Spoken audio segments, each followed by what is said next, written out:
Gusto mo rin ba na ganyan ang gagawin mo para gawing business habang nandiyan ka sa bahay?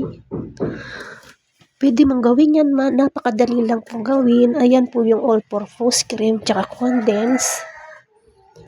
Ayan, hinanmix ko siya hanggang sa dumoble yung kanyang, ayan po yung vanilla natin na powder ice cream, soft serve ice cream. Ayan, tapos meron tayong dalawang evap. Linagay natin dyan sa may tubig.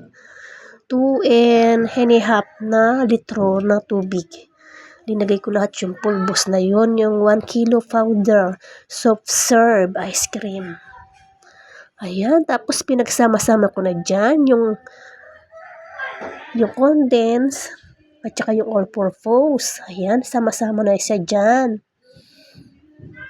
O diba, ang pino-pino na niya. Tsaka, umalsa siya. Ang ganda ng pagkaalsa. Dapat po malamig na tubig yung panghalo.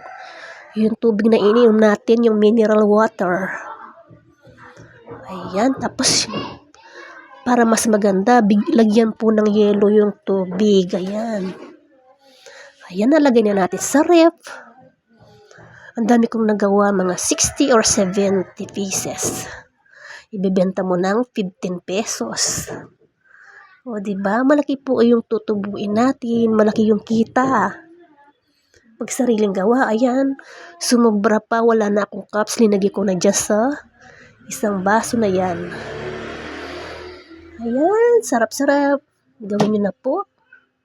Diskarte lang sa buhay para tayo ay gumanda ang buhay. O diba?